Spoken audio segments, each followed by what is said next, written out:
is about. Today we're going to be discussing it, and I watched as a very incompetent mayor from Chicago said, well, what do they know? They only arrested 9 people. I said, 9 people? We didn't arrest 9 people. We actually arrested a total of well over 1,000 people. We took hundreds of guns away from young kids that were throwing them around like it was candy. We apprehended scores of illegal aliens. We seized dozens of illegal firearms. There have been 0 murders. It sounds sort of terrible to say. It's embarrassing. I did this over the weekend. I'm making a speech, and Hold on. I'm just moving my chat out of the way. acted like I was so proud. As I said, we've had 0 murders in the last week. And some of these people were from foreign countries. They said, that doesn't sound so good. And I said, well, it doesn't sound good, but Washington was the most dangerous place in this country. And now, you know what? It's probably the safest place in our country. Everyone's starting to come here. The restaurants now you can't get in. Many of them closed because they couldn't open with crime. Everybody before me is happy what I'm doing. Most of you won't say that because you're radical left. The newspapers are so dishonest. The press is totally dishonest, but that's all right. We've gotten used to it, and we won in a landslide, so they obviously lost their power. I mean, it's impossible to imagine that when you get 97% negative stories, purposely negative stories, even though you've done 97% positive things, that you could win an election in a landslide, winning all 7. Think of it, all 7 swing states, winning by the popular vote by millions of votes.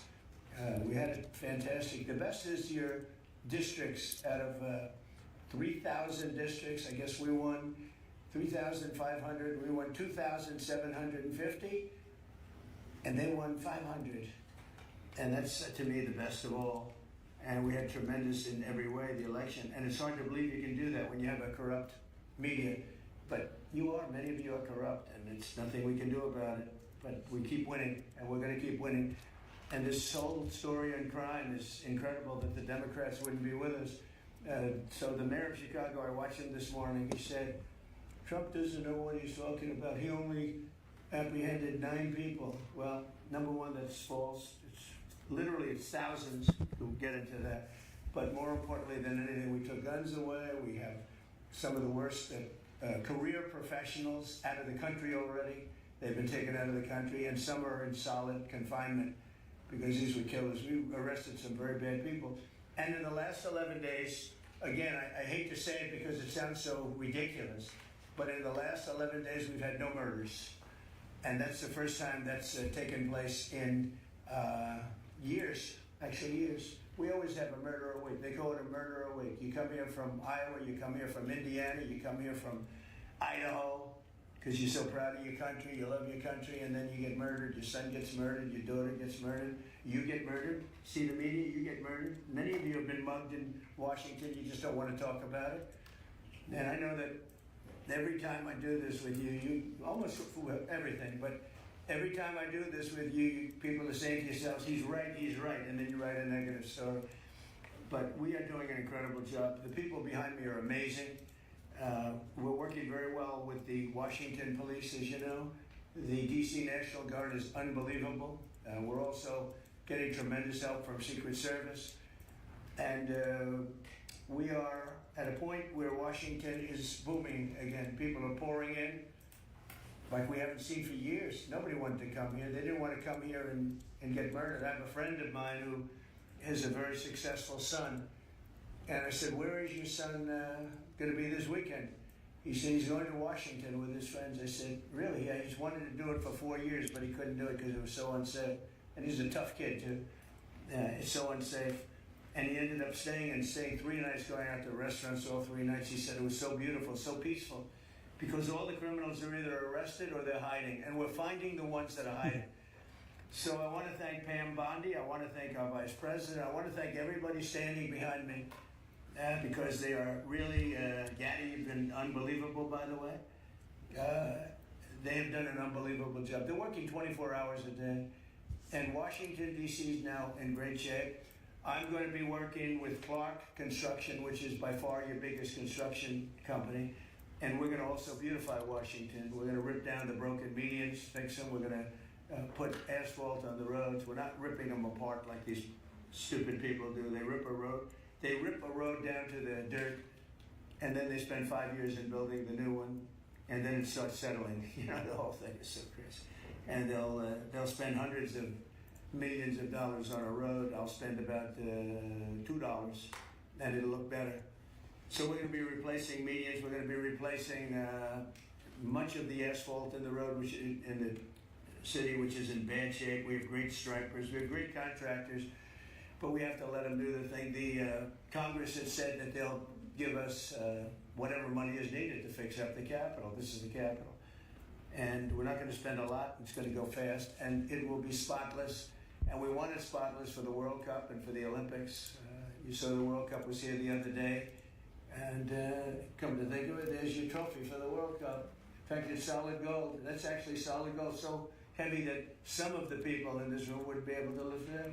I think what I'm going to do is place it right above the angel, right over there. That's solid gold, too. We're going to put it right up there. Look at that. There's a solid gold trophy. They know how to get to me, you know. I like the angel better, to be honest with you. So, we're going to start sign, and then we'll take a few questions, and we'll tell you how good a job we're doing. We want to go from here to other places, but I was telling some of the people that in a certain way, you really want to be asked to go. You know, I hate to barge in on a city and then be treated horribly by corrupt politicians and bad politicians, like a guy like Pritzker. He ought to spend more time in the gym, actually. This guy is a disaster. Gavin Newsom's a disaster.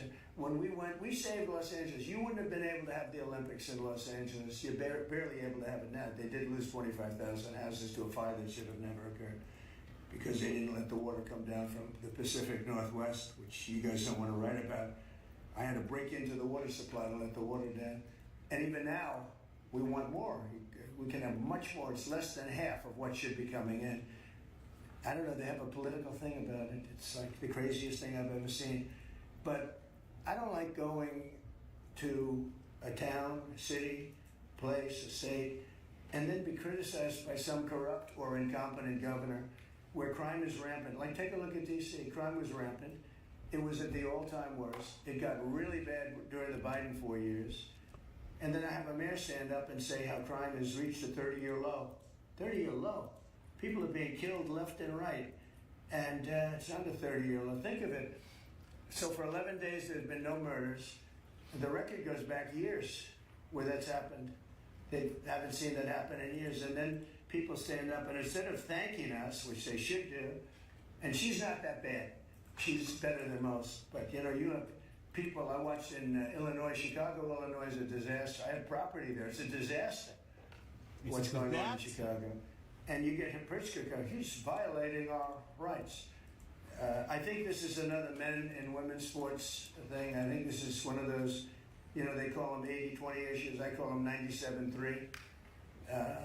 I think the Democrats better get smart. And, you know, politically, I hope they don't. But actually, in terms of love for the country, I hope they do, because it will be good to work together.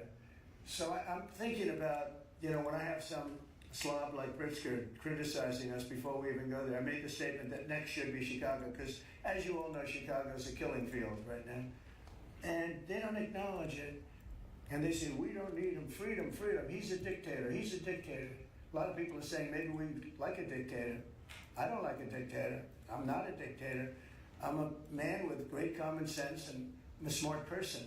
And when I see what's happening to our cities, and then you send in troops, instead of being praised, they're saying you're trying to take over the republic.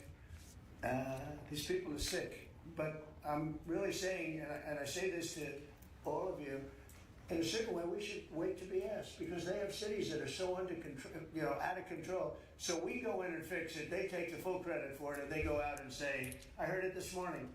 They're saying how well they've done over the last 10-day period, that they set record lows. They don't say that we're there with very tough people, by the way. They have to pass the toughness test, otherwise they're not working for us. So, and we're allowed to do that now according to the United States Supreme Court decision. Now they have to pass the toughness test. If they're not tough, we don't want them for this job. They might be great for other jobs, but not for this job. because they're respected. You saw the gang of kids, they were all huddled up, and a group of soldiers walked up. They never even got over. Those kids ran back to their homes or wherever the hell they came from. They were gone. This is one of the safest cities right now in the world, as crazy as that sounds. And it took 7 days. It took really 3 days, but we're now in our 11th day. So I want to thank you. So we had all of these things, 439 illegal alien criminals have been removed, and we have 6 known gang members, some of the worst leaders of gangs anywhere in the country, MS-13 and Trinidad. We have 2 missing children that have been recovered. They thought they were gone. We brought them back to the family. The family started crying. They couldn't believe that they saw their child again. 49 homeless encampments have been removed. Like we have the head of South Korea coming in a little while, the president, and he drives down the street. Already, his people have told me, he said, what happened? It's so clean. We always came here, it was filthy dirty with homeless and papers all over the road. That's the other thing. Those are swept, immaculate. But they're going to be much better in a few months when we put a topping on them. They're going to look like they're brand new. We'll get rid of those rusty old medians that have been crashed into 1,000 times, and they don't fix them. They just let them, they lay them down on the road and they sit there for months. But we don't do that. We don't run things. We run things like we run this. We like clean, we like beautiful, and we like safe, and that's what we're getting. So I'll start signing the executive orders. To me, this is a very, very big deal. One of the executive orders has to do with cashless bail. That was when the big crime in this country started. And I can tell you who did it, when, but I don't want to do that because others followed pretty quickly. But that was when it happened. Somebody kills somebody, they go in, don't worry about it, no cash, come back in a couple of months, we'll give you a trial. You never see the person again. And I mean, they kill people and they get out. Cashless bail. They thought it was discriminatory to make people put up money because they just killed 3 people lying on a street. Any street all over the country, cashless bail, we're ending it. But we're starting by ending it in DC, and that we have the right to do through federalization. Okay, let's go. Could I ask you to say exactly what this is? Of course. So, as you've consistently identified, sir, cashless bail policies are a key driver of the disorder we see on city streets all over America. Catch and release system allows criminals to keep going back out onto the street and reoffending. What this executive order does, it charges your Attorney General with identifying jurisdictions all over the country that have cashless bail policies, and then it withholds or revokes federal funds and grants that are flowing to those jurisdictions to ensure that we're only supporting the people who have reasonable common sense policies around crime. So what area does it cover? Potentially anywhere that has a cashless bail policy, so some of the largest cities, some of the most left-wing states in America. Almost all of them, right? Illinois would be a great example of that, sir. Oh, they have a great cashless bail. You don't even have to go to court sometimes. No, Illinois, I love that state. It's a great state, but it's run so badly by Pritzker. They threw him out of the family business and he becomes governor. Now he wants to run for president. I don't think that's going to happen. Okay, we'll sign right here, right? Sir. So important. So important. And this isn't Republican, Democrat. This is, and by the way, most Democrats agree with us. But this is just, we got to bring our country back. Okay? That's a big one. Also on the issue of cashless bail, sir, this is a DC-specific executive order. In addition to the measures that we're taking that are quite similar to what we're doing around the country, in DC in particular, the objective is holding as many criminal defendants in federal custody and subjecting them to federal charges as possible. That means that they'll be held pre-trial in federal jail as opposed to just being cut back out on the streets due to a cashless bail policy. Okay? And we have the room. And by the way, the prison they have in DC is horrible. It's horrible. People were subjected to live in that dog trap for so long, so unfairly. I have stories, you'll be hearing about them. That prison is horrible. Okay? This is an executive order that contains a number of additional measures relating to crime and law enforcement in Washington, D.C. It charges, for example, your Secretary of Defense with establishing specialized units in both the DC National Guard and the National Guard units around the country, specifically trained and equipped to deal with public order issues. It charges all of your various federal law enforcement agencies with hiring additional personnel to allow them to surge personnel to Washington, D.C. to deal with the current emergency here. It does a number of other things in that space, and it also asks the Attorney General to look at D.C. Metropolitan Police general orders that have currently impeded law enforcement efforts in the city, and to potentially look at unwinding those that are stopping the police from doing their job effectively. And are we going to ask this to be codified by Congress, all of these things? I think we could potentially, yes, sir. I think so. I think we should. I think we'll get it. I think Democrats will vote. Well, I don't know. It's hard to believe that they might not, but I think Democrats will actually vote for this.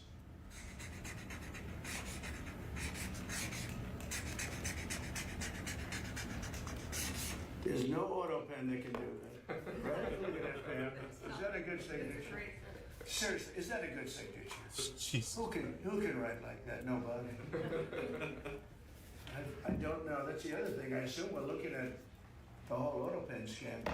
Sir. Because the person that ran it said he spoke to it briefly twice about nothing. That means that all those pardons that he gave to some very bad people, very unpatriotic people, very evil people, it looks to me like those pardons are worthless.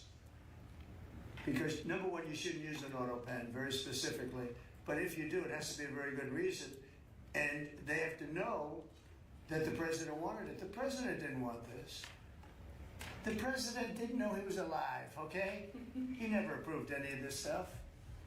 He wasn't for open borders and all the other things. He was never for open borders. I've known Biden a long time. He was never very sharp, but he was never in favor of open borders and all of the other things he did to destroy our country. Let's go. Lastly, sir, this is an executive order on flag burning. It charges your Attorney General. Would you listen to this? This is very important. Flag burning.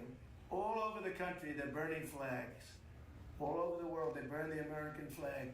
And as you know, through a very sad court, I guess it was a 5-4 decision, they called it freedom of speech. But there's another reason, which is perhaps much more important. It's called death. Because what happens when you burn a flag is the area goes crazy. If you have hundreds of people, they go crazy. You can do other things. You can burn this piece of paper. But when you burn the American flag, it incites riots at levels that we've never seen before. People go crazy. In a way, both ways. There are some that are going crazy for doing it. There are others that are angry about them doing it.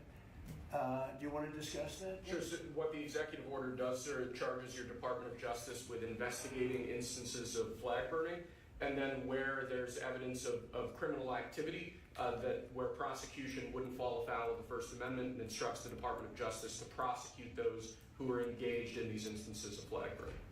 And what the penalty is going to be, if you burn a flag, you get 1 year in jail, no early exits, no nothing. You get 1 year in jail. If you burn a flag, you get, and what it does is incite to riot. I hope they use that language, by the way. Did they? Incitement. Incite to riot. And you burn a flag, you get 1 year in jail. You don't get 10 years, you don't get 1 month. You get 1 year in jail, and it goes on your record. And you will see flag burning stopping immediately, just like when I signed the Statute and Monument Act.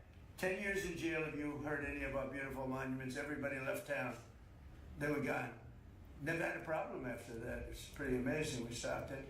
But this is something that's, I don't know, in a certain way it's equally as important. Some people would say it's more important. Because the people in this country don't want to see our American flag burned and spit on. And by people that are, in many cases, paid agitators. They're paid by the radical left to do it. You talk to these people, they don't even know, half of them don't even know what they're doing. They say, I don't know Probably how about much. They gave me money to that do big on the this. screen. I see the same things that you do. They're bad people. I that try to slowly destroy start our working on nation. it, and then That's I have not a working, generator that I think will our take nation this. now I is created the most a respected nation anywhere in the small little world. by program far. that'll take this You saw image that and with then the like European put it leaders next to each other so I can use on it as Friday. an actual sprite You saw that with game. NATO, where they agreed to go from 2% no pay to 5% fully paid up trillions of dollars paid, where they respect your president to a level that they jokingly call me the president of Europe. They call me the president of Europe, which is an honor. I like Europe and I like those people. They're good people. They're great leaders. And we've never had a case where 7 plus really 28, essentially 38 countries were represented here the other day. 38 European countries were European and other countries were represented, and it was a great meeting. But your country is respected again. I say it all the time. 1 year ago, our country was dead. Everybody said it. We had a dead country. We were not going to survive. Now we have the hottest country anywhere in the world. So it's an honor to be involved, and this group has a lot to do with it, right behind me.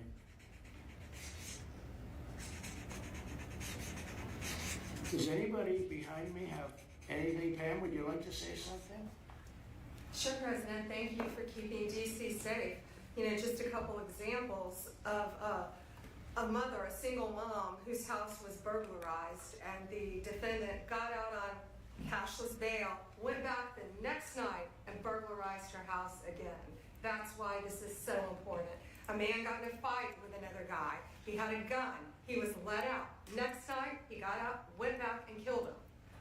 So that's why it's so important, President, what you're doing. And thank you for protecting the American flag. And we'll do that without running afoul of the First Amendment Good. as well.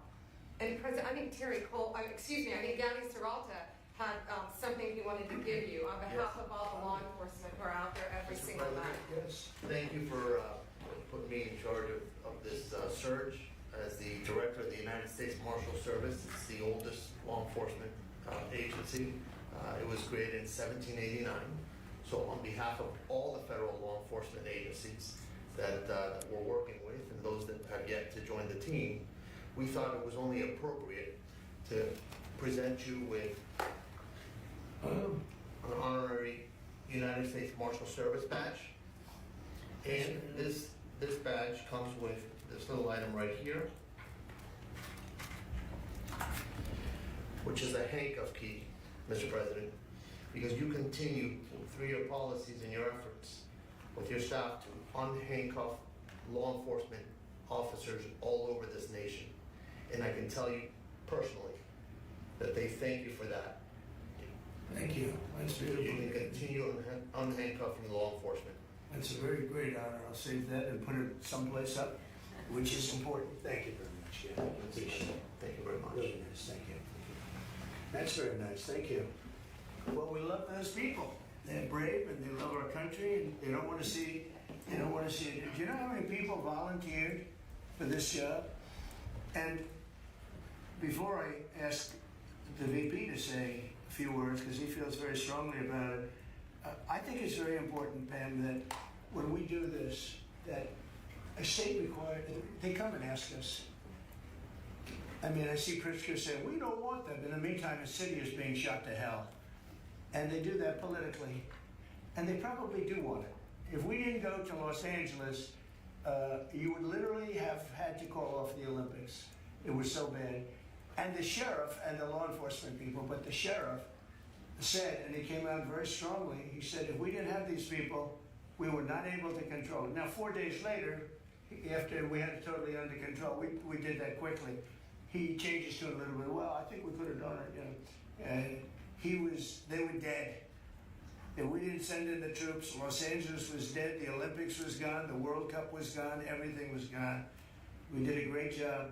And Newsom got he's an incompetent governor. But I think people should want us to be there because otherwise all they'll do is complain as we do our job. So we'll have to think about that, okay? We go in, like in Washington, we go in and the people that are here that have been doing, I don't want to say terrible because she happens, you know, she's a nice woman, yes. I don't care about if she's nice, you know, I really don't care. I want her to do, I'd rather have her be horrible but do the job. But we come into Washington and we have the 11 best days they've had here in 2 centuries. I mean, they've never seen anything like it. Let's go 2 decades. In over 20 years, they haven't seen anything like what happened. And now they're out there saying, we don't have crime in Washington. Well, that's true. For 11 days, you don't have crime. But before that, everybody was getting hit and mugged, and you people could not walk to your office without security. That's how unsafe it was. So I think we should really let them have their city, let their city go to hell, and when they come and beg us to help. The only problem is we want to save it for the big, because the people want us there. The people here, 95% of the people here want us. The real people, not the people you find on, I don't know where you find these people. You have one person that has a broken nose, where do you get it? Well, I was mugged, good. Do you want to see Trump here with, no, I don't want. The woman has a broken nose, she got mugged. But she's saying she doesn't want any protection. It's all made up fake news. It's just fake news. I don't know where you find these people. Anyway, would you say a couple of words, please? And then I'm going to ask JD to say something. You have done an unbelievable job in a short period of time. Thank you, Mr. President. Highly recommended by you know who, right? Yes, sir. Do you want to say his name? Mr. Youngkin, Governor Yes, sir. Youngkin. Yes, sir. We stole you from Governor. He called me. Right. He called me. Glenn Youngkin called, and he said, "I have somebody who's really fantastic." And based on that recommendation, here you are, and you've done a fantastic job. I appreciate it. Thank you, Mr. President. Thank you. Go ahead. The men and women of the Metropolitan Police Department are back. They enjoy doing their job again. They feel the ability to go out and be law enforcement officers. They feel that they're connected to their communities again. They are making a difference. Thanks to you, Mr. President, and our federal task force, you are making DC safe once again. Thank you, sir. It's going to get better and better. Well, it can't get much better. There's no crime. I read where crime's down 89%. I said, really? Who are the 11%? Okay? There's no crime. JD, please.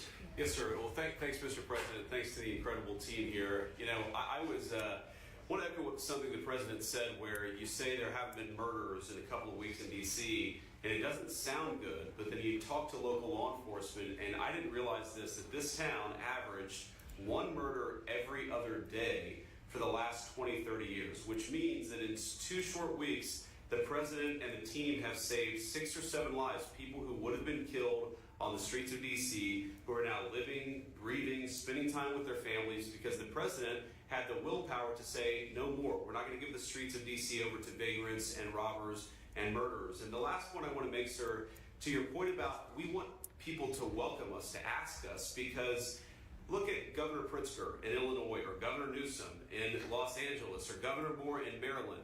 They are angrier about the fact that the President of the United States is offering to help them get their crime under control than they are about the fact that murderers are running roughshod over their cities and have been for decades. Why are Democrat governors angrier about federal law enforcement helping clean up their streets than they are about the fact that those streets need to be cleaned up to begin with? It shows a real sickness in the head. And I agree with the President of the United States. I think most Democrats, rank and file, nobody likes crime. Republicans don't like crime. Democrats don't like crime. Independents don't like crime. Why are Democratic governors doing everything in their power to make crime easier to do in their cities? It doesn't make an ounce of sense to me. But, Mr. President, I appreciate you being willing to help. And I hope these governors take you up on the offer, because we should clean up all of America's streets. It's the right of every American to live in safety and comfort in their community. And we've got the people to do it. They're signing up like they've never signed up before. Our military, as you know, during the campaign, nobody was signing up. We were way short of their goal, we were understaffed. Nobody wanted to be in the military, nobody wanted to be a policeman, nobody wanted to be a fireman. They didn't want anything to do with the country. We had an incompetent, grossly incompetent president who frankly should not have been there. He should have never been there. The damage he did to this country is incalculable. I mean, just what he has done. So much of our effort are getting murderers and jailbirds and people out of this country who are drug dealers at the highest level. So much of the energy of people that he led it was an unforced error. But I don't think they think it's an error. But I don't believe he believed it. It was the radical lunatics that surrounded this guy at this desk, who are brilliant people, but with the wrong philosophy. There were some brilliant people, but they're evil people, and they're going to be brought down. They have to be brought down because they really hurt our country. But we're getting it back very quickly. And I'll tell you something, our country's now it's stronger. I think we're more respected than we've been respected in 100 years. It's a whole different ballgame. JD, could I ask you, Yes, sir. you gave a stat on murders here. What were the numbers? You said in a short period of time, how many people were murdered? Local law enforcement told me, sir, that in the past 20 or 30 years, DC has averaged a murder every other day. That's, 200 murders a year, 150, 250, but about every other day a person has been killed on the streets of Washington, D.C. We've been doing this for 2 weeks. 0 people killed. That's real lives saved that the media and frankly the entire Democratic Party should be saying, thank you for saving lives instead of attacking the President of the United States for doing so. You know, when a person, unfortunately, it will probably happen at some point, when a person's murdered in D.C., it's going to be the biggest story maybe in history, right? Yes, sir. Somebody was murdered in D.C., Trump is failing. No, we're not failing. We have a safe city. This is maybe the safest city in America right now. That's how good it is. And it would be nice to be appreciated. These people eventually, they're going to have to be appreciated for what they're doing. And they're going to have to be appreciated by the officials that are really happy when we go in because they've lost control of their place. Steve Miller, please say a few words. Thank you, sir. So just to, first of all, follow up on what the Vice President said, no police officer working in the city can remember a time in their lives when there has been no murders. You can work with the police department for 20 years, 30 years, your whole life. We've checked the records. No one can even find a record of being murder-free for as long as you've been murder-free under President Trump's leadership. Additionally, and the President spoke about this before, we've uncovered, in the process of uncovering, a massive scandal in Washington, D.C. with the doctoring of crime stats. And the Department of Justice, under the Attorney General, is leading the effort to uncover this. But when we ultimately share the results, it will stun you. The extent to which, even though D.C. had the worst crime in America, honestly measured, it dramatically understated how bad it was. There's even accusations that murders and homicides were reported as accidents instead of murders. I mean, this is how severe the manipulation of the crime data has been in the city, and it will all be uncovered and it will all be brought to light. You know, I've had a chance to spend some time, as everyone here, with the police officers in the city. Members of the public are going up to them and thanking them, just overflowing with gratitude, because for the first time in their lives, they can use the parks, they can walk on the streets. You have people who can walk freely at night without having to worry about being robbed or mugged. They're wearing their watches again. They're wearing jewelry again. They're carrying purses again. People have changed their whole lives in this city for fear of being murdered, mugged, and carjacked. It is a literal statement that President Trump has freed 700,000 people in this city who were living under the rule of criminals and thugs. And the last thing I'll say is that under the efforts of Terry, to my left and many here, what they found also is that the street criminals here in Washington, D.C. were doing business directly with the transnational criminal cartels, the foreign terrorist organizations. So not only was the city being run by these criminal thugs, but they were working with some of the most dangerous terrorist organizations on the planet to traffic weapons and drugs into this city. And what we are covering every day is shocking to us, and we look forward to sharing all the results with you. But President Trump, your leadership has uncovered some of the great public safety scandals of our life, and now because of you, people are safe and free for the first time ever in this city. Thank you very much, Steve. You know, in Los Angeles, Beverly Hills is, a great place.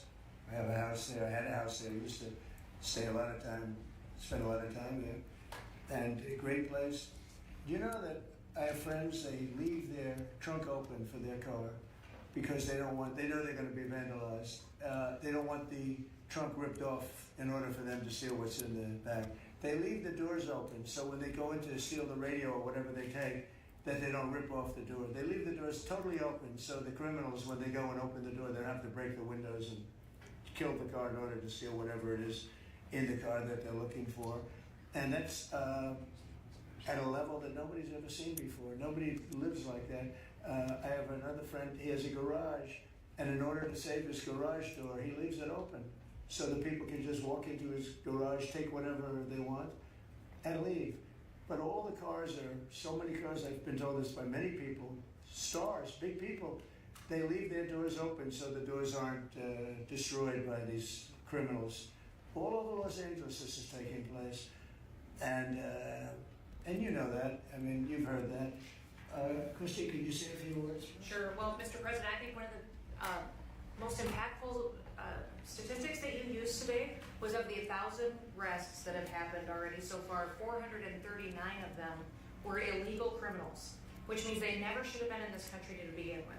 But they were in this country, invaded over our southern border or our northern border or maritime seas, and then they committed crimes against the American people. So by getting those individuals incarcerated, we've stopped those violent crimes from happening here in the city. And sir, they do. Exactly like Stephen was talking, they have ties to cartels. They have networks across this country and other cities. So by what you're doing here is going to have a ripple effect in Miami, in Chicago, in other cities, because you're grabbing those networks and giving us information and targeting information to go and get more criminals across this country. So thank you for the work that you're doing. We have ICE and CBP, Federal Protective Services, Secret Service, HSI, all of our officers are working with all the other agencies every day here in DC, and they're so proud to have this kind of partnership. So we're so glad that you're letting them do their jobs again. And I don't know if you've heard, sir, but the recruitment campaign for ICE, when we were going to hire 10,000 new officers, we've got over 130,000 people that have applied and raised their hands and said they want to work with ICE. So no matter what the fake news says or what the media says about ICE not having support, they've got incredible support from the American people. People want to join them and help them do what they're doing to make America safe again. So thank you for that. I was going to say that our recruitment drive, so it was dead. During the campaign, they couldn't get, every story was the Army can't fill up, the Marines, none of them could fill up. They were way behind. We couldn't get anybody to go into the military, couldn't get any police. We've just set records on everybody wants to be in, everybody wants to go in. And we're taking incredible people. I mean, the level of, because of the Supreme Court, it's based on merit. It's all based on merit now. It's not based on anything else. You gotta, if you need strong people, you have to get strong people. It's all based on merit. But we're setting records in the Army, Navy, Air Force, Marines, the Coast Guard. One of my favorites, because I happen to have created Space Force. We're very proud of Space Force. It's amazing what it's doing. We're leading in space now. China was killing us. Russia was beating us. China was killing us. We're now killing China. We are leading in space by a lot because of Space Force. So we're very proud. But everybody wants to go in. We went from not, and you know how bad that is for the spirit when every story that you were writing a year ago was that nobody wants to go into the military anymore. And if you're in the military, you know how deflating that is? You go and be a family. Nobody wants the job that you have. Well, now it's the opposite. Everybody wants to be there. And that includes police and fire and everything else. You've done a great job. Thank you, sir. You stopping a lot of wars? just the presidents we're stopping them. We've stopped 7 wars, and really the number is actually 10. We're not including a couple, and we're not including in there what we did with Iran, stopping their nuclear play. They would have had within a month or two, they would have had a nice big nuclear weapon to use. That's not going to happen. That won't happen. Pete, go ahead, please. Yes, sir. Well, Mr. President, thank you very much for your leadership, and the Defense Department is proud to be a part of this task force. Just like we have been down at the southwest border, where crossings are at 0, we've got national defense areas where we're working with Border Patrol to secure the southern border for the American people. Just like Los Angeles, where ICE officers deserve to do their job without being attacked, we're really proud to be a part of defending the nation's capital and ensuring it is safe and beautiful and working with law enforcement. And Mr. President, let me tell you, the morale of the troops, getting out there talking to them, they love this mission. They're grateful to be doing it, whether they're DC National Guard or other state National Guards. And at your direction as well, sir, it's just common sense to make sure they're armed as well. And so we're rolling out ensuring they're armed, capable of defending themselves and others if need be, supporting law enforcement, and we're proud to be there, sir. Well, look at the mission you just accomplished with Iran. 36 hours back and forth, flawless. Every bomb hit its target. They went right down those chutes, dark at night, no moon, no nothing. Every target, every bomb went right down. They have a chute that goes right down deep into the mountain. And they shouldn't have put ventilation in, I can tell you, because we used that for our advantage. But what they did, and we had the pilots and even the people that took care of the planes, we had a whole group of people at the White House a couple of weeks ago. And you know, I didn't realize this, but they said, we've been looking at their predecessors, and then these were the pilots. They said, we gave them beautiful medals. And I'll show you the medal. Gave them a medal just like this. See? Just like that. They were so happy. We gave a lot of them out for that. It was an incredible job. You know, we had 52 tankers. People don't realize so that they could refuel. We had many fighter jets, F-22s, F-35s. We had many. It was an amazing operation. It was flawless. Compare that to the operation when they went in with the helicopters crashing and everyone running around the desert, and the prisoners being taken, and that was Jimmy Carter. And what a horrible thing. This was the exact opposite. This was the exact opposite of what they did in leaving a very, very nice place. The Taliban runs a tough operation in Afghanistan, and I think it was the most embarrassing day in the history of our country. That was Biden. I was leaving, and we would have left through strength, tremendous strength. We would have kept Bagram, which is the air base, one of the largest runways in the world, one of the most powerful. You could land anything on it, many, many feet thick. You don't build them that way. And speaking of that, there was one outpost that I was at where an aircraft landed and broke apart, right? And then the aircraft itself broke. This was the most incompetent administration Yeah, in it's history. horrible. And then that airfield was kind of shut down for a long time, so we could fly like helicopters and stuff. But fixed wing, a lot of times now. And so, Pete, you started off by saying the Department of Defense, and If somehow you've been it didn't sound overseas, good you to know. me. You know, Well, it didn't if you've sound been good. to that Defense. What are we specific defense? place, Why are we defense? For So it years, used to there be was a called the downed Department aircraft of just War, there. and it had a stronger sound. And as you know, we won World War I, we won World War II, we won everything. Now we have a Department of Defense with defenders.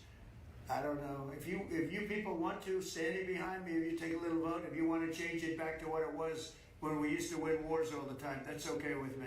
All right? That's coming You soon. you let me know if you want to do it. I think Department of War. It just sounded bad. He said, "Sir, on behalf of the Department of Defense." Defense. I don't want to be defense only. We want defense, but we want offense too, if that's okay. So you'll make a decision. But you know, as Department of War, we won everything. We won everything. And I think we're going to have to go back to that. In the meantime, I've stopped. I have most of all my these internet wars. stopped I've because them. The big I'm one streaming would through my have phone right now. been India and Pakistan. But we stopped them all. We stopped 3 wars. Go to Africa. They like to say, oh, you know, let me tell you, I love black people. And I did great with the vote with black people. But they say he's a racist, he's a racist. I So I'm said, really really? not monitoring the chat. For 35 years, a war raged But I'm not a between popular Rwanda channel, so and the probably Republic of the nothing. Congo. And it was a vicious war. 9 million people were killed with machetes, largely. Jesus. Hatchets, machetes. That went on for more than 30 years, but 34, 35 years. And I stopped it. In fact, the presidents are coming in a week or two to sign we have the foreign ministers, it's all signed, the war stopped. But I got it stopped and saved a lot of lives. The Congo, as deep into deepest, darkest Africa, I got that war stopped. Nobody else could have done that. We did a lot of jobs. We did a lot of wars were stopped that nobody thought would even be possible. And I'll tell you what, the war with India and Pakistan, that was the next level. That was going to be a nuclear war. They already shot down 7 jets. That was raging.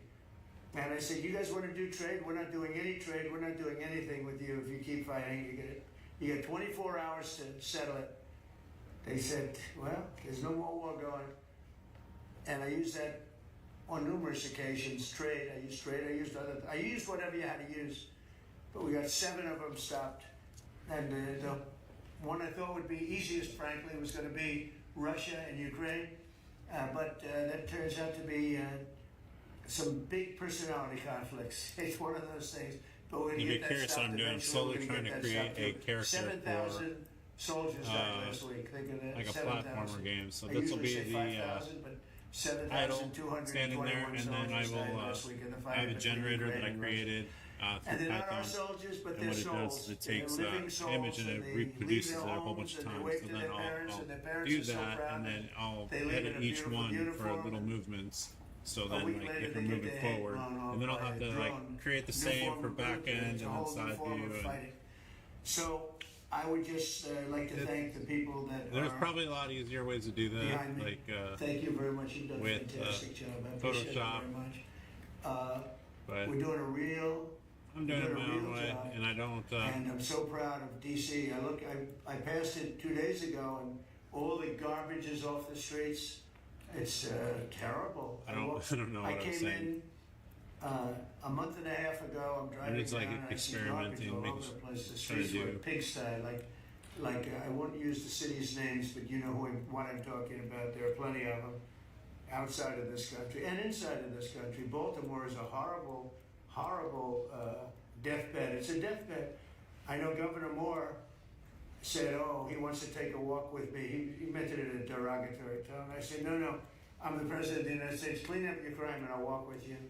But it's tremendous crime. But he was trying to be derogatory. He doesn't have what it takes.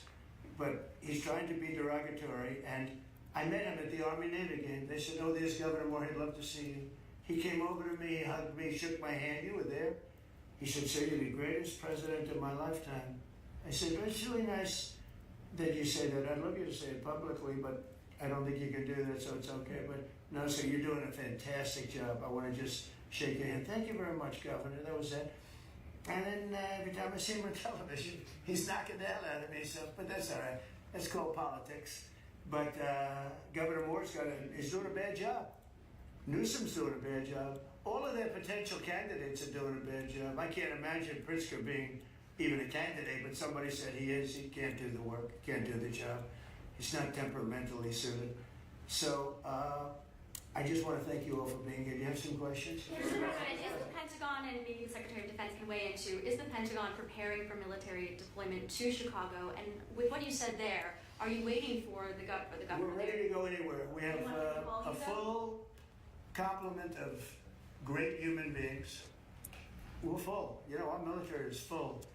We were way empty 1 year ago. Now we're full. So we can go anywhere on less than 24 hours notice. Are you waiting for the governor? And we're doing a lot to interdict to stop drugs from coming in too. We have ships out on sea.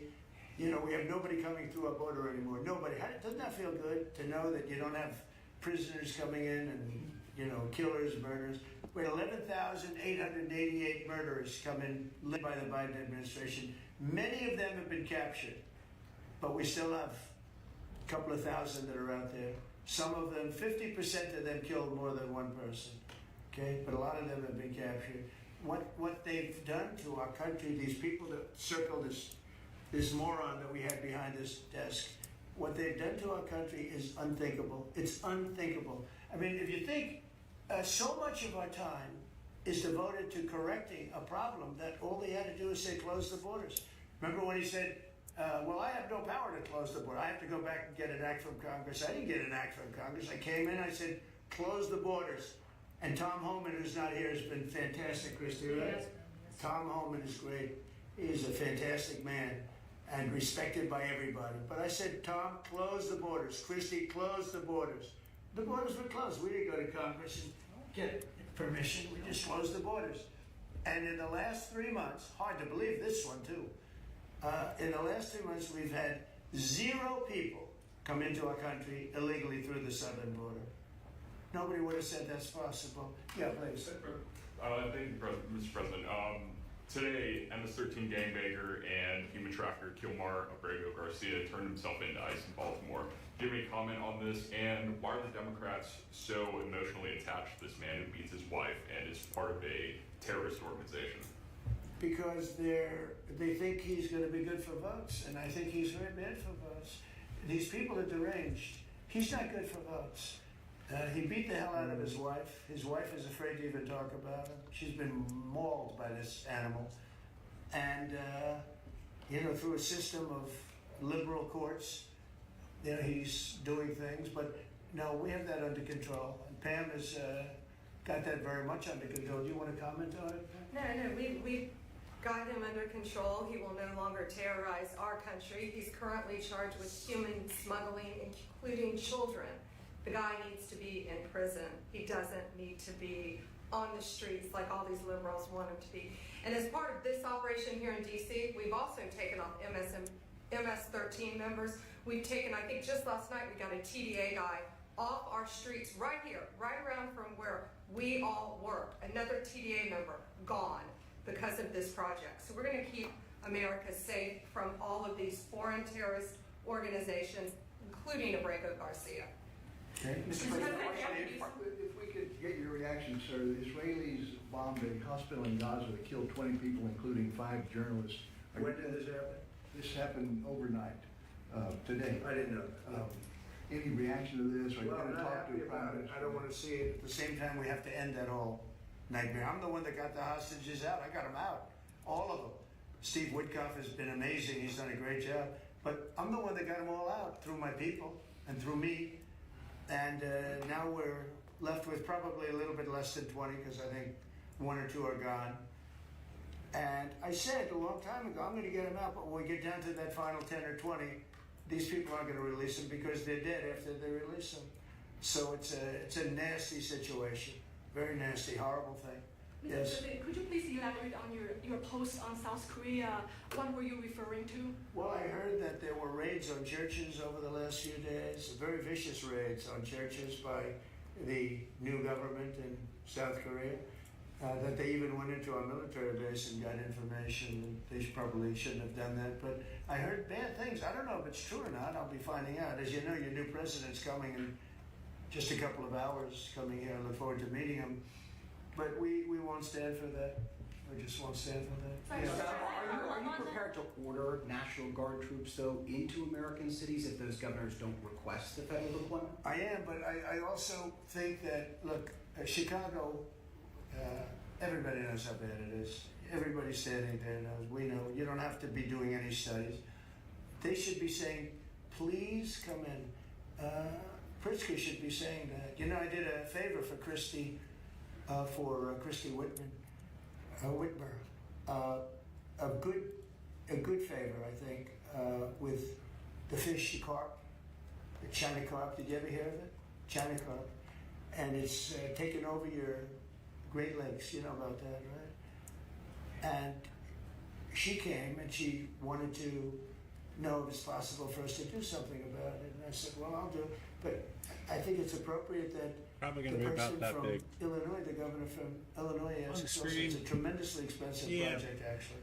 It's invasive, it's horrible what's happened, and we can do it with GSA and various people, but we can do it. We're gonna just have to see what happens, okay? We're gonna have to see what happens, but You believe that you have the legal but authority the to governor order of troops? Michigan came, was very respectful, asked for it.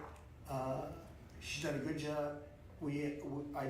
I did that. I opened the Air Force Base, kept it open for F-35s and various planes, F-22s too. I did that for the state of Michigan at her request. And I will, and also in our congressmen, we have congressmen that are unbelievably pro-Michigan up there. But some of this stuff, like the lakes, the Great Lakes, this is a big problem that nobody ever talks about. Most of you probably have never heard of. We have a pretty violent fish that comes from China, China carp, Chinese carp. Chinese And, carp. You see them jumping out. They jump into boats and they jump all over the place. They've got a lot of energy, and there's a way of getting rid of them. It's very expensive, and I didn't get a request from the governor of Illinois. Is affected maybe more than anybody else, right? And I think until I get that request from that guy, I'm not going to do anything about it. And I feel the same way about crime. We go in, we will solve Chicago within 1 week, maybe less, but within 1 week we will have.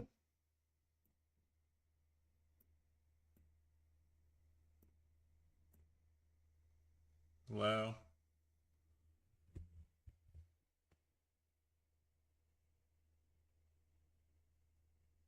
I was listening. Thank you very much. No crime in Chicago, just like we have no crime in D.C. But, I don't like to go in and do it and then have somebody stand up and say what a great job he's doing on crime. And we don't want the military in our state. We don't want the military. Do you understand? Do you understand that? Yeah, these governors will say So I don't know. there was no We're gonna emergency have a little response. meeting. I think, I feel like we go in and we do it, like here. To a lesser extent with the mayor, she hasn't been terrible, but she hasn't been, exactly saying, oh, great. She did say last night, I heard her say that, well, we really don't want the military in D.C. Well, that's, not very nice, I guess. That's a little bit of a hit. But she's not as bad as some. We saved Los Angeles, and all we did is get criticized by this idiot that's running the state into the ground, right? Where people are leaving. He should be thanking us, and he should be requesting us to be there. And the governor of Illinois should be. Chicago is a disaster. And the governor of Illinois should say, President, would you do us the honor of cleaning up our city? We need help. They need help. They need help. So you We may wait. We may or may not. We may just go in and do it, which is probably what we should do. The problem is, it's not nice when you go in and do it and somebody else is standing there saying, as we give great results, say, we don't want the military in. They need help badly. Chicago desperately needs help. And just look at the crime statistics. Look at the statistics that JD said about, even I didn't know it was that bad. That's terrible. But all I know is we're being celebrated because we went an entire week. Now it's 11 days. We went an entire week without a murder. And I said, boy, that sounds terrible. I didn't know how to, I actually made a speech. I didn't know how to say it because it's a great number. It's a great thing, but it sounds so bad. I mean, supposing you're from a foreign country, which is properly run and they don't have murders and things, right, so much, or in some cases virtually at all. And you have somebody saying, I'm proud to announce that nobody was murdered in the capital of the United States this week. It sounds terrible, but... Mr. President, Gavin Newsom, you mentioned Gavin Newsom on crime. Gavin Newsom, yes. Is there a federal mechanism you're hoping to use to fight back against his redistricting constitutional amendment, or is that... Well, I think I'm going to be filing a lawsuit pretty soon, and I think we're going to be very successful in it. We're going to be filing it through the Department of Justice. No, my thought for that game is and we're also this going to be dude filing a lawsuit on blue named slipping. Ryan. You know, blue slips I don't know why make it Ryan, but impossible Ryan. for me as president to appoint a judge Ryan or a gets US dropped off in the attorney middle of a because combat zone they have to a figure gentleman's out agreement. It's nothing what he needs to do. memorialized. It's a gentleman's agreement that's really, about his 100 mind years is old. just go. Where if you have a He gets president like a Republican, and if you have a calls over the Democrat radio senator, like, that senator hey, we can need you to stop do you this. from His appointing only a judge response, or I'm Ryan. or a U.S. attorney in particular. Those are the two. Like I He said, falls in love with somebody and she gets taken. He has to go recover so we have her. numerous states where we have unbelievable people. And now, Jay it's given like an Clayton was just approved ultimatum. in the Southern He's District, like, but he I'm was Ryan. so good. He was saves the a chick. top student, top And schools, top she's like, everything. oh my Went to God, I love Sullivan you so Cromwell. much. Let's Became get away the head from of her. Sullivan From Cromwell, here. came down And here, was he's Securities and like, Exchange I'm Ryan. Commission, ran it for 4 years during my term, like impeccably, beautiful job. He did an incredible job. And the name of the game, We went to Ryan. court. And I don't know why. The It's judges, just so Democrat hilarious judges to me. voted that he could. That's the only way you get by it. But generally speaking, you can't do that because you'll have judges from the other party. So Jay Probably Clayton about just that got big on the approved, screen. and he's in. But he didn't get approved by the senators. He got approved by the court system Not bad. in New York, which was a great thing. And I had a big victory in New York, I might add. I saved myself $500 million with a fake, corrupt attorney general, a really corrupt person with a corrupt judge who was disgraceful. And they're being mauled right now by everybody. I do need to get rid of some of It's this. so corrupt, and it kept business out of New York, stuff like that. But the appellate division all this white. vacated all The of reason that why stuff it's that you 'cause, read about, and we're going to do a big number on that whole thing. You can't have a corrupt court system. For the You can't have sprites, that. You what, have to have what ends borders, up happening and you have to is have a they free have press. to. Otherwise, you don't have a country. But you'll be hearing about the blue slipping. I take away Because all if the you have, white you don't need color. two senators, you just need one Democrat senator with a Republican. Because the white is the only person background, that I can so get like I approved are eliminate the white Democrats, and make or it maybe transparent. weak Republicans, but we don't So want it'll that. look like it's But the glitching only person I will be whenever able to he's get moving approved in any around. of those If I states where you have eliminate a all white Democrat, and make it well, I transparent. can't get a U.S. attorney. I can only get a Democrat U.S. attorney. And this is based on an old custom. It's not based on law, and I think it's unconstitutional. And I'll probably be filing a suit on that pretty soon. Yeah, please. During the campaign, you called Kamala Harris a communist, but the Biden-Harris administration, they never called for nationalizing a private company with the federal government like you're proposing with Intel. What do you say to some who say this is a bit hypocritical? And is this the new way of doing industrial policy? Yeah, sure it is. I want to try and get as much as I can. If people come in and they need something, as an example, as a real estate person, if I have an agreement and I have any form of a stopgap where I can stop somebody from doing something, right? I have a covenant and an agreement, and they come to me and they say, would like to do something, but you have us restricted. If I do that, they usually have to pay. Now, in the case of Intel, it was interesting, but I hope I'm going to have many more cases like it. Intel came in. I met with the gentleman. I had a lot of respect for him. He came in under a little bit of a cloud. I liked his story. I thought he was good. I think he really means to do a good job with Intel. I said, I'd like to ask whether or not you give, you know, because a lot of people said I invested in Intel. I didn't invest, but I invest my heart in it and my soul because I want the country to be strong. But I said, I'd like you to give 10% of Intel to the United States of America. Not to me, to the United States of America. And I said, if you have them as a partner, you have the United States as a partner, I think that would be a very good thing for Intel. And he thought about it, a little bit different, and he said, I like that idea very much. We have a deal. And I just made $10 billion or $11 billion for the United States of America. And yeah, there will be other cases. If I have that opportunity again, I would do that. And then, you know, you do have stupid people say, oh, that's a shame. It's not a shame. It's called business. If somebody's willing to give you 10% of a company and you're not paying for it, and I will tell you, with a company like Intel, as you know, it's had difficulty. I should probably cut some of this. I want them to do well. I want them to do well anyway, but I want them to do well in particular now. But isn't public ownership of a private company a new way of doing business in the business of the United States? Isn't that what you were sort of rejecting? So it does. So as you know, the stock market went up almost 1,000 points on Friday. And it went up not because of this very, I think, terrible, hello? Who is that back there? All right, get out of the room. It went up because of something much different. It went up because it was announced, CBO announced the numbers, and as you know, they gave no credit to tariffs. They said they made a mistake, that the trade deficit will be reduced because of Trump's tariffs. That's Ryan. Will be reduced by $4 trillion, right? Is that what they said, right?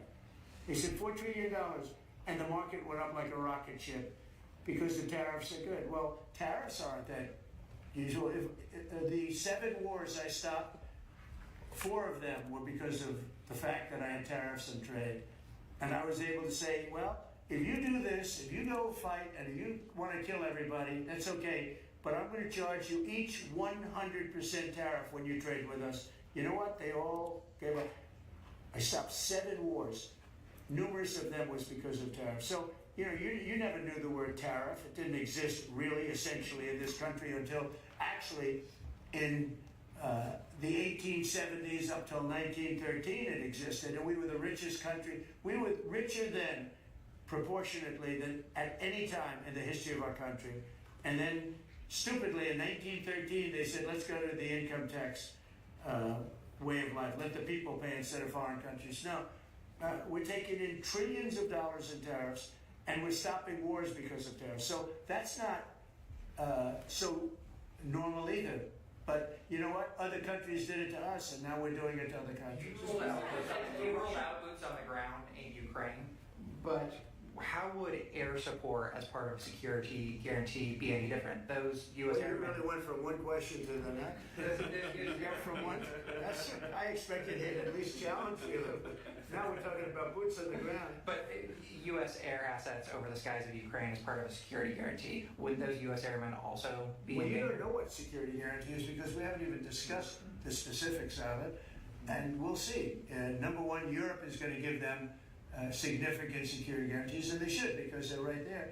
But we'll be involved from the standpoint of backup. We're going to help them, and I think if we get a deal, and I think we will, but if we get a deal, you're not going to. I don't believe you're going to have much of a problem. But we'll back it up because I want to stop seeing people being killed. You know, when Biden was here, he gave $350 billion. You know this from covering business. $350 billion to Ukraine. I said that Zelensky's the greatest salesman I think I've ever met, better than P.T. Barnum. because they'd come to the country and walk out with $50 billion every time. He actually came here once, he walked out with $100 billion. We're up to $350 billion. I got $1 trillion worth of rare earth that we have from the country because I felt badly for our taxpayer, but I did something else at the NATO meeting. They are wealthy countries, but they weren't paying, and we don't pay any money to Ukraine anymore. Do you know that? In fact, it's the opposite. They request through NATO, we deal with NATO, we don't deal really with Ukraine. NATO requests missiles, they want Patriots, they want missiles. We give the missiles to NATO, NATO pays us in full and does what they want. I mean, I think they give them mostly to, they can do other things with them too, because we're dealing with NATO. We pay no money to Ukraine. We gave $350 billion to Ukraine. You know, if we didn't give that kind of money, and I was the one that gave the javelins, if you remember. I gave the javelins, they were very effective. They say Obama gave sheets and Trump gave javelins. They were very effective with those tanks right at the beginning. But you would have never had a war if I were president. You would have never had a war. Just to finish, we spend no money on Ukraine anymore. We were getting fleeced by a president that didn't know what he was doing. To be honest, I don't blame Ukraine. I mean, if they come and ask for $100 billion, then they get it. But we were in for $350 billion. Now, we make money. I don't want to make money on Ukraine. I want the war to end because I want to save all those lives. I want to just say, but just so you understand, we're no longer losing money on that thing. We were losing money hand over fist. And now we don't lose any money. Now we sell weapons to NATO. Because NATO agreed, because of me, to go to 5%. They had 2% and didn't pay. Now they have 5% and they're all paid up. So they have trillions of dollars and they give us that money. But I really want the war to end, and we're going to get it ended. Mr. President, this is an historic summit here with Ukrainian President Zelensky, European leaders all met here with you at the White House. You said you wanted to get this done bilateral as soon as possible. Have you spoken to Putin since last Monday? Yeah, I have. What is your conversation? Every conversation I have with him is a good conversation, and then unfortunately a bomb is loaded up into Kiev or someplace, and then I get very angry about it. I think we're going to get the war done. It's tough. I thought that would be, of the 7 that I settled, I thought that would be the easiest of the group. See, you never know what's going to happen. You know, war, strange things happen in war. The fact that he went to Alaska, our country, I think was a big statement that he wants to get it done. That was not easy for him to go to Alaska, you know, for him to come here. But the fact that he showed up on a very successful, that was a very successful day for other things. Because, you know, we're also talking about missiles, nuclear. We're talking about a lot of different things. We're talking about limiting nuclear weapons. We'll get China into that. We have the most. Russia has the second most, and China has third, but China is way behind, but they'll catch us in 5 years. We would like to denuclearize. It's too much power, and we talked about that also. That's part of it, but we have to get the war over with. On Baltimore, thank you. On Baltimore, you said that you are going to have to reconsider bridge funding. Is that contingent on Westmore cleaning up the streets? No, we were very generous to him on a bridge. You know, a boat ran into a bridge and the bridge came down like I've never seen anything. The boat was it just shows you the mass of that boat, the power of that boat. You know, people were up on that bridge, painters. They were painting the bridge and they were watching it happen. And they thought they were very safe. They all died. They were painting the bridge, can you imagine? And they watched the boat. The engines were off. And they watched the boat. And the power of that boat, the mass of that boat, went right through that steel just like it was nothing. It's amazing. It's called mass. Mass is a big deal. But the mass of that boat, those people all died. But they thought they were totally safe. 2 of them were eating their lunch. They were, you know, whatever. They were watching it. They could have gotten off. Somebody did a very good job. A police officer called in and said, close the bridge, and he did it with power. Get everybody off the bridge, close that. That guy should get a medal because he stopped the bridge. A lot of people would have died, a lot more people would have died. The ones that died were the workers of the bridge. And they thought there was no danger because, you know, it's a big steel bridge. and it came down like toothpicks. It was incredible to watch that. It was just, and they died. They all died. But that police officer, again, the police do a great job. The police officer did an amazing job, and I heard the tapes. He would say, "Get everybody off it." Most people wouldn't have said that. You know, when you see a thing like that, you assume it's going to, you know, tap the bridge and it's going to be rebuffed. The thing just came down. I've never seen anything like it. So he did a good job. In fact, I think we should get him in for a medal. The man that gave the warning, I listened to him. Everybody get off, screaming. Everybody off. He had the sense to realize that this could be a catastrophe as opposed to a ship that said, because the engines weren't working, it's just floating. It's an amazing thing that a thing floating like that with no power just knocked it right down like it was nothing. So Let's do that. Let's give him a medal. I've been thinking about it. Mr. President, do you plan to investigate Chris Christie? Say what? Do you plan to investigate Chris Christie? Look, Chris is a slob. Everybody knows it. I know Chris better than anybody in the room. I always felt he was guilty. But what he did is he took the George Washington Bridge, which is very serious. He closed down the George Washington Bridge. And you had medical people, you had ambulances caught up. This thing was closed down. And obviously he knew about it.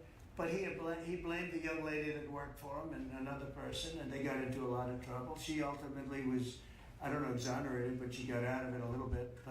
But she went through hell. She was a young mother, nice person. I knew her a little bit. And another man went to jail. And Chris got off. And so when I listened to Chris speak his hate, I say, "Oh, what about the George Washington Bridge? You know, tell me about the George Washington Bridge."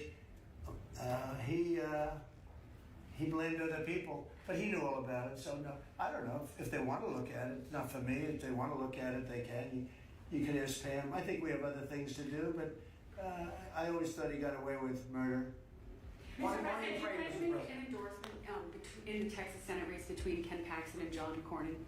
Well, I'll make up my mind. I like them both. The worst situation I have is when I have two people that I get along with well. I hate it. And they all want the endorsement. You know, I'm almost 100% of the people I endorse win. It's a great honor. And I got, as you know, I got the largest vote in the history of Texas by far. Nobody's ever gotten more votes in the last election. I think in all the elections, the 3 elections. But they like me in Texas. So people are waiting for me. But I'd rather not comment on it right now. I like both guys. They're both friends of mine. And they're both good and very different. There's some talk among congressional Republicans about another reconciliation bill. Where do you fall on that, and what would you like to prioritize? Well, I don't want to do cutting. I want to save all the different things. I'm going to cut things that are unnecessary, but I really like it. the one thing I said, and I gave my word, Something we're on my not going to hurt platform anybody game. on Medicaid, This would be Medicare, like or the Social title when Security. you're not moving, And in and fact, then we're also when doing you're great on facing, I'll Social have to Security. edit We found when you're 300,000 walking towards the camera. illegals on The Social character's Security. going We to got stay them the out. same, but And you know, the things legs will like move that make and Social simulate Security very, coming very forward strong. for So no, I am very big into portions of the certain game. things, and But one for the of most part, those it'll be three, like that. you I'll can have say to, 3 of those things are I Medicare, have an Medicaid, idea of Social the side Security. We're going to profile for protect it, movement. and so we'll It's see how really a everything 2D works out. platformer game. If And we're then talking crouching about down, rescissions and then jumping on up. other things, I'm always open to cost cutting. If But we that- can that's cost fine. cut, I like I it. might wanna have But to- nothing's I going to might wanna happen to have medical. We have something coming up. Favorite crouching nations, down like where I'm this and going to be jumping reducing like drug this, prices just by so 14, it's 1500%. Where you a can jump pill from that the middle sells in position. Germany for $10 costs $150. But I'm thinking here. Because arrow of keys, the bad space and I bar to was all jump, set to but do it, then and having we had the like COVID B come up, and to I had interact focus on with that, somebody because we had or the greatest something. economy in history the first term. And then if will I tell you implement a that, weapon we are system, going to be doing like numbers M or on N, the shoot. cost of drugs in this country that I'm not talking about a 20% decrease, which would be good. I'm talking about 1,000% decrease. We're talking about where a product would sell for $80 in Germany and $1,300 here. We're not going to do that. We were subsidizing the entire world, and we're not doing it anymore. I informed the drug companies, I informed the world. And if the world wants to, if countries in the world don't want to go along, then I'm going to put tariffs on those countries, and we'll make more money. But they have to go along with it. So this is moving along rapidly. Dr. Oz is in charge, Bobby's group. and they're doing very well, and we're getting great cooperation from the drug, Jeez, I gotta because the share. drug companies know it's unfair. You know, for years they'd say, well, we had to do research, and we had to do, I said, I don't care, you had to do research for these other countries also.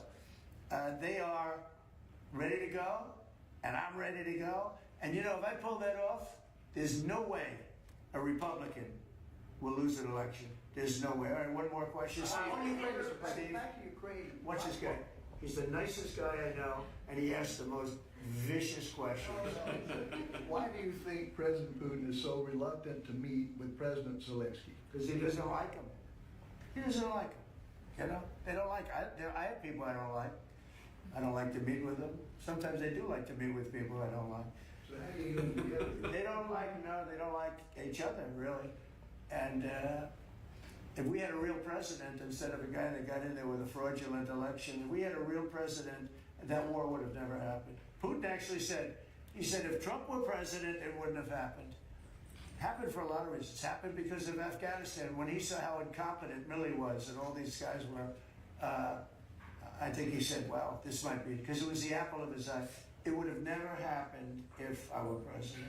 Mr. President, you have built relationship with Russian leaders and also North Korean leaders. As they are getting closer, how would that affect your diplomatic approach? Well, I have very good relationships with Kim Jong-un, North Korea. I mean, a lot of people would say, oh, that's terrible. No, it's good. In fact, someday I'll see him. I look forward to seeing him. He was very good with me. We had 2 meetings, we had 2 summits. We got along great. I know him better than you do. I know him better than anybody, almost, other than his sister. His sister knows him pretty well. No, I know him well, and I got along with him. You know, I'm not supposed to say I really like him a lot, because if I do that, I get killed in the fake news media. But I got along with him very well, and we had no problem. If at the time Hillary Clinton won the election, you would have had a nuclear war. You would have had a nuclear war. We're not going to have a nuclear war. Once that happens, it's over. We're not going to have a nuclear war. No, but Kim Jong-un will meet at some point. I look forward to it, actually. But do you notice that since I came into office, you haven't had a problem with him? Hasn't been, you know, he tests lots of rockets. He does have great capability, I will say that. But I think a lot of good things are happening for our country, a lot of really good things. And the thing we're here today to talk about is crime, and specifically in D.C. I am so proud of what these people, every one of them, what they've done in D.C., because to literally stop crime on a button. I'd walk down that street right now. If I were, friends of mine are going out to dinner now. They haven't gone out to dinner in 4 years. They were petrified. Half the restaurants closed because nobody could go because they're afraid to go outside. Now those restaurants are open and new restaurants are opening up. It's like a boom town. It's a great thing to see, and I'm very proud of the people behind me. Thank you very much, everybody.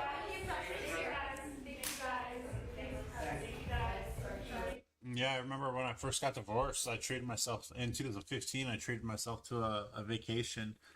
I just bought plane tickets and went down to DC for a while, for like a good 10 days, 10 days, and just hung out in my hotel room. But in the middle of the night, I'd get up and go walking around, and like there were little isolated groups everywhere, but nobody really interacted with you. And from what I haven't been there in years, but from what I've seen, actually I was there like 2 years ago, but I wouldn't walk around ever.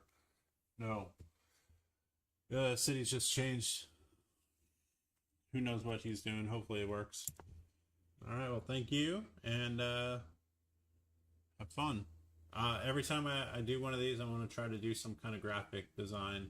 So like I made my character for my game. I'm going to start doing either movement pieces or graphics for like the ground or a ladder or just like random things. I think it'll be fun. It'll give me something to do every time I watch one of these. Mindlessly listen while I'm working. I like it.